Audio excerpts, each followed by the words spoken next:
47th statement of Thirukkolur Pen Pillai. Akkarekke vitteno Gugapperumalai pole. She mentions the devotion shown by Gugapperumal towards Lord Rama. Guga was a hunter. He was a chieftain of people who lived at Sringiperapuram. The place is located along the banks of river Ganga. Rama used to go through that place for hunting. So one day when the people of Sringiperapuram saw him going without meeting their leader Gugan, so they brought a complaint to him and they said, next time when he comes this side, we have to see that he meets you. Then Gugan said, yes, next time when he comes here, I will hide behind the tree and I will give you a signal and immediately you all come and arrest him.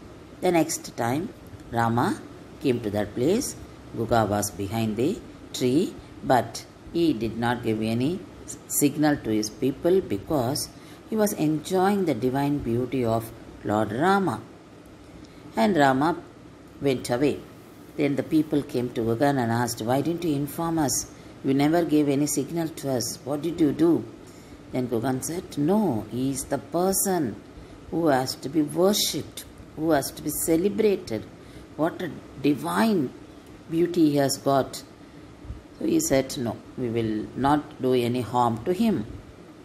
Then every time Rama came there, Gugan used to meet him and they became friends.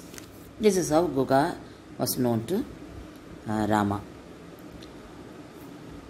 When Rama was asked to go for Vanavasam by Dasharatha, Rama, Sita and Lakshmana were brought by Sumantra, the charioteer, and they were dropped here in this place, Sringiperapuram.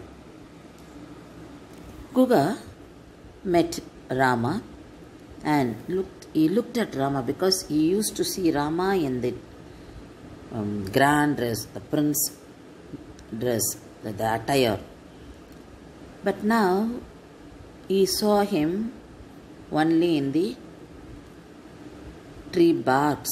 He was wearing the dress made out of tree barks. So he felt very bad and he was so miserable, and he asked Rama, don't feel bad about anything what happened. This is your Rajyam. This is your kingdom. You don't go anywhere. I am submitting my kingdom to you. I am surrendering everything to you. You take care of all this. I will just do Kaingaryam to you. Then they all stayed that night there. And Guga was taking care of Rama because if someone comes to know that Rama is there, they may do harm to him. So he was very careful and taking care of Rama, Sita. And the next day, he took them to the other side of river Ganga. So he prepared his boat. He cleaned the boat and he decorated the boat because he was so happy that Rama was going to sit in that. Then Lakshmana, Sita got into the boat. Before Rama got into the boat, he asked Rama to wait. He said, Rama, Bhagavane, once a stone which was touched by your lotus feet, that stone turned into a woman. I am afraid that my boat should not turn into a woman. And let me clean your golden feet. So he did it, and he cleaned the golden feet of Rama and take that tirtham, the water, and he sprinkled on the water on his head, then allowed Rama to get into the boat. And Rama, who is a boatman for all human beings, to cross the samsara, the ocean of samsara. Now Guga got the golden opportunity to sail boat for Rama to cross river Ganga. Gugan was so happy to have Rama in his boat and enjoying every second with Rama. So that he was enjoying that Rama Guna Anubhavam.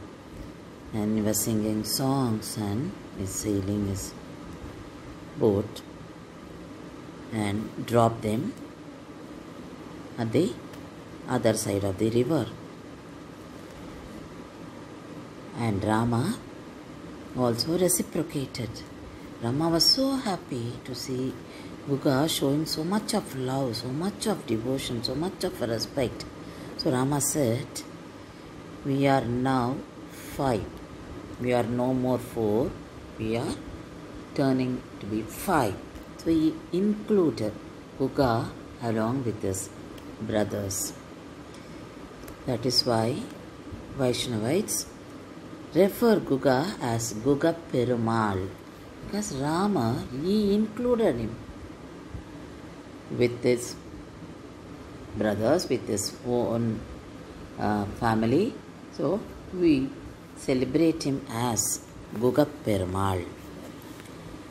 Bharata came to know that Dasharatha was no more and Rama went to the forest. He was not at Ayodhya when these things took place. So he was coming back from Kekaya and came to know about all that, and he wanted Rama to be back. So Bharata with Shatrughna and with the rishis and with Kausalya Devi, Kaigeyi Devi and Sumatra Devi, they all came to this place, and Guga had to arrange for nearly 500 boats to take them across the river. And Guga was so fortunate to serve so many. He served Rama, Sita, Lakshmana. Now he got an opportunity to serve so many rishis and the mothers of Ayodhya kingdom. That is, mothers of Rama, Lakshmana, Bharata and Shatrughna. So Guga was so happy to do this kind of kaingaryam to them. He took them to the other side of Ganga river where Rama was staying. And they reached the place called Chitrakota, where Rama was staying with Sita and Lakshmana, and Bharatan asked Rama to, he requested Rama to come back to Ayodhya. Rama said no. So Bharata requested Rama to give his padukas, his sandals, so that the sandals, he said, I will keep the sandals on the throne and sandals would be ruling Ayodhya. This is what Bharata decided. So he got these sandals from Rama, and Guga got the opportunity to carry the sandals in his boat. So the Paduka Devi also travelled in his boat, and Paduka Devi got that Pattabhishekam in Ayodhya after that. Tirukkolur Pen Pillai referred this kind of kaingaryam done by Guga. So she was telling Ramanujar, who was Lakshmana and who witnessed all those in Treta Yuga, I didn't get that kind of shraddha in doing service to Vaidyamanidhi Perumal. Guga did it because he was so deep in his devotion, and he had shraddha in doing the service, but I didn't have that. What is the point in staying here? No one will miss me if I go out of this place. I am not fit to be here. I never done any kaingaryam to Vaidyamanidhi Perumal. So this is how she was giving out her emotions to Sri Ramanuja.